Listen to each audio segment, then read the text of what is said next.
All right, welcome back to the Rapid Speedrun, jumping into another game of Rapid Chess. We are currently 21 wins and 0 losses on the speedrun, and up to 1351 elo. So we should be in for a good game today. Definitely facing some stronger players now, and we're the white pieces, so we'll go with d4. And again, have another opponent around the 1300 range. So get knight f6, one of the main responses to d4, and we might get a king's Indian here, which is what we typically play with the black pieces against d4.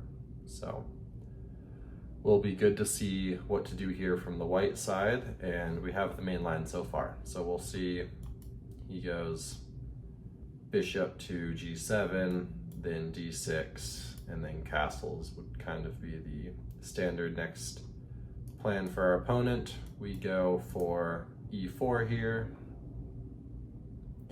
And here we throw in the move h3 is the theory here. That prevents the knight or the bishop from getting to that square. Then we develop our knight. That's also main line, so let's go ahead and develop our bishop. Okay, that is not theory or theoretical anymore. We're going to go ahead and take c takes and then push our pawn. And that does a couple things. First, it blunts the bishop, and second, it kicks the knight away. So I think we have a very pleasant position now, but we are going to have to start thinking because we're no longer in theoretical territory. But let's castle first, and then we can come up with a middle game plan, which is sometimes tricky. Okay, I like to see that move. Already looking at a move like queen b3 to put pressure on this pawn, although I think he could just develop in one of those two ways, so not sure that's the most effective. I like the idea of playing knight to g5 because then the bishop would have to move, otherwise we're going to double his pawns and get a knight for bishop, which would be good for me. I'm not sure where I want to put this bishop yet, so I'm not quite ready to develop it. I think it could belong on e4, protect the base of our pawn chain, could maybe go out to g5 in the future, or maybe just do something like that to trade off the dark squared bishop for black. Although this bishop isn't particularly good at the moment, so not going to rush with that. I do also want to get my rook over to the c file eventually though. Let's start with knight g5, see what he does with his bishop here. Okay, slides the bishop back. That is going to blunder a pawn though, so I can take on d5.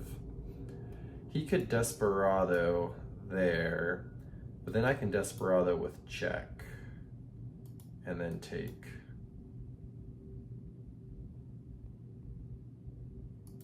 And then he could also do that, which threatens my queen, but then I could block with the pawn. And then if he takes my knight, I would take his bishop. So this is a central pawn. I do think this is worth it. He also has this move, e6, which would then open up an attack on my knight, but my bishop does defend, so would not be too worried about that. He ends up going with this plan, which we talked about. So he re-picks up the pawn, but I actually am going to get another pawn here, and I'm going to get the bishop. So overall, the trade works out well for me. And I'll still be up a pawn. And threatening to develop with tempo here, which will likely be my next move.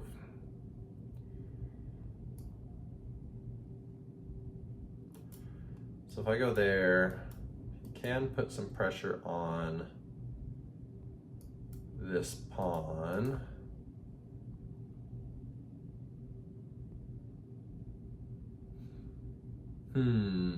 Okay. So let's do this.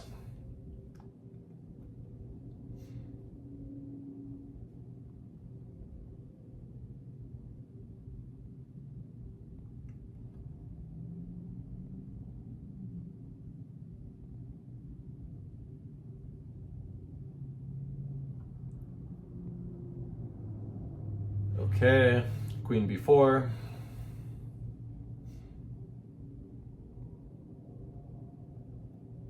Looking at options here. I think we are going to lose this pawn. Let me look at a couple of options here. I could go there. That would save that pawn, which would definitely be a good thing. It would give him a little bit of time though, and he'd be able to take there if he wants. Let's go for it though. If he takes here, I'll probably play rook b1. He might even take on a2, but then I pick up the pawn on b7. So looks like that is the line that we're going to go into. I could actually also consider something like, no, I can't do that because then my bishop would hang.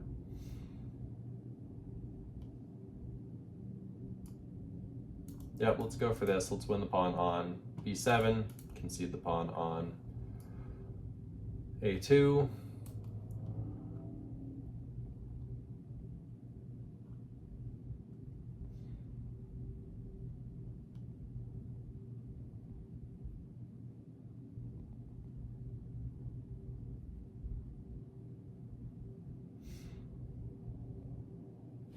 Okay.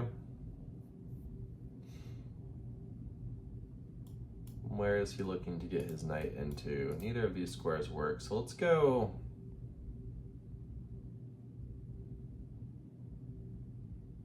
here.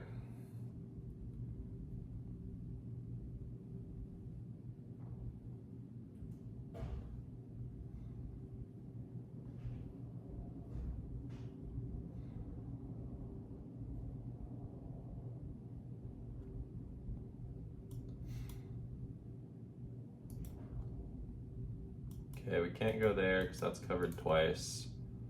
I want to prevent the knight from getting to that square, so I might need to go knight f4. I wonder if he has g5 in that position. Let's go for it, see what our opponent plays. The benefit of this is it also protects my bishop, so my queen can move.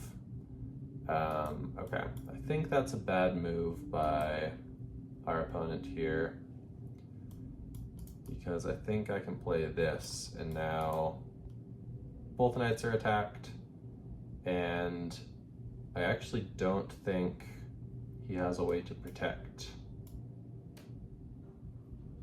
unless I'm missing something. So we might be picking up a piece here. We'll go ahead and see what our opponent comes up with.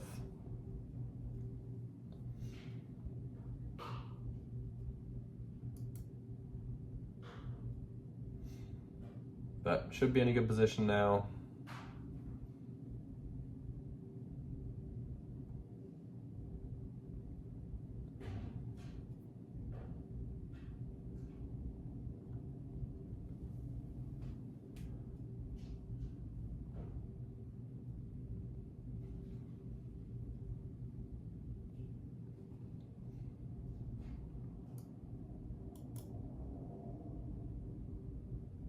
Our opponent could go for a move like,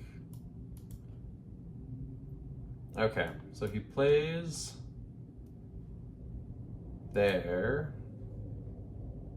which walks into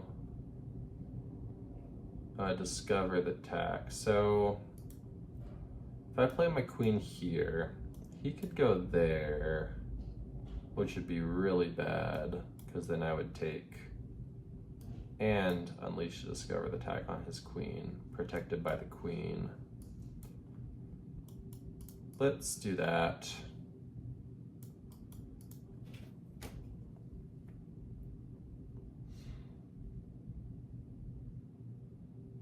And yep, we should definitely be picking up a piece here. Don't think there's any way around it for him. If he were to take there,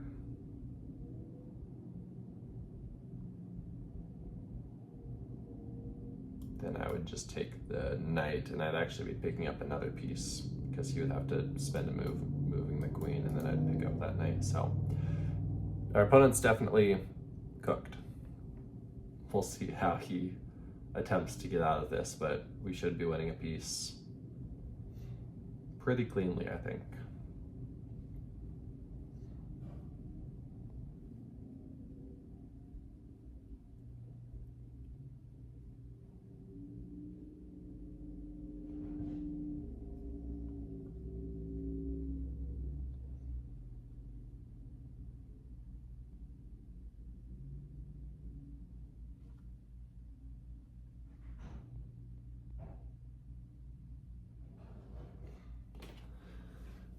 All right, and our opponent's starting to think a lot. He spent a minute on the last turn, and then this move, he's probably taken a minute so far. So he goes with that. I think that goes from bad to worse, though. Let's see. If I take, I guess he can try and defend. So let's do that.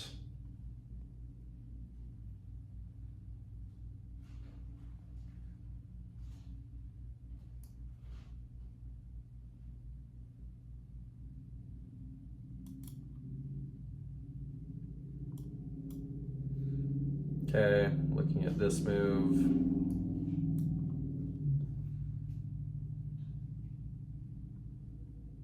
Also looking at this move. Let's do this.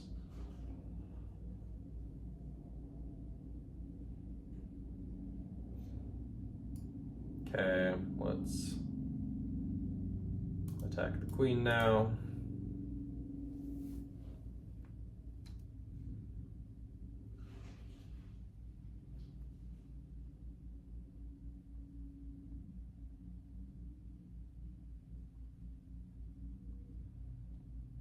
Okay, let's triple up now. So, knight is still threatened. Okay, great move by our opponent to... Right now the bishop also defends the knight, so takes would be bad for us, so we need to hop the knight in. Luckily I think we have this move, and then if the knight moves, then we're gonna at least pick up the exchange. So let me just make sure I calculate right. If I take there, takes, king moves, we pick up the exchange. Yeah, so let's go for this. And actually, this works out even better. We don't win an exchange, we win a full rook, because actually, yeah, he actually can play that move. It's his best move, I believe, here. Because if he takes my rook, then I'm picking up with check at the end of the line, and then I can take his knight. So he opts for doing it this way. Take queen. Yeah, so this is still better for me. So I take the queen, he takes my queen, but then I take the rook with check and pick up the knight at the end of it. So let's do that, and we will be crushing at the end of all that. Okay, so we're up both a rook and a bishop for 2 pawns.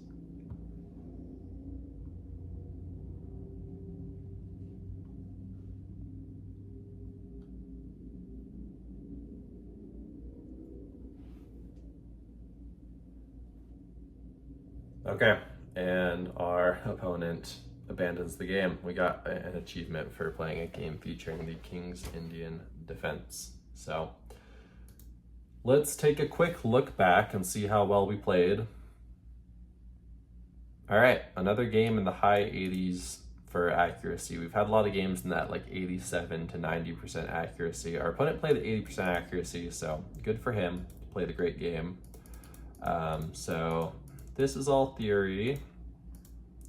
And then, yep, that's also a book move. I played the best move, and then, yeah, this is not the best move. That way I'm able to trade a C pawn for a D pawn and then kick out the knight and blunt the bishop. It actually says that was a mistake. It wanted me to kick out the knight right away. Oh, it was saying that was the mistake. Here, yeah, it wanted me to kick the knight out right away. I want to see the follow-up to that. Okay. Kick the knight out and then trade. I don't see why that makes a difference. It looks like the exact same thing that ended up happening in the game, just in a different move order. So, yeah, I wouldn't consider that an inaccuracy, but I guess Stockfish does. And then that's bad. Okay, I thought this was good. What would have been better? Okay, another move I considered, but didn't play. Let's keep it going. Now I do take, and then this was I thought it was a good find by our opponent, definitely a clever idea, because that opens up the attack on the knight. But, okay, I thought I could do the Desperado and then pick the bishop back up, which was good, and we do see I have a good advantage here, but what did it prefer? Okay, it preferred just moving the knight. We have a double attack on the bishop, and then he would have to spend a turn moving the bishop back, so fair enough, I go for that, and then pick up. Okay, that move's bad because of this move, which our opponent found, so instead it wanted me to just defend that pawn preemptively. So that's instructive, good to know there. I should have seen that move bishop or queen before. Okay, we make this trade, still have good lead, it's plus 1.7, and then that's a mistake. I find a good follow-up here. What was the idea here? Oh, that would have just already won a piece. So definitely a big miss there. Instead of developing here, I should have gone for that. But here, now we are able to pick up material quickly. Okay, tripling was the wrong idea. It instead wanted me to, oh, trap the queen. Yeah. That would have been a good find. The queen is completely trapped in this position. Instead, I play this move. The difference between this move and what I played in the game was only half a point. So this is almost as good as trapping the queen, apparently. Another good move, and then, yeah, take the queen, take the rook, take the knight, and then our opponent calls it good. So thank you for joining me, and I will see you next time.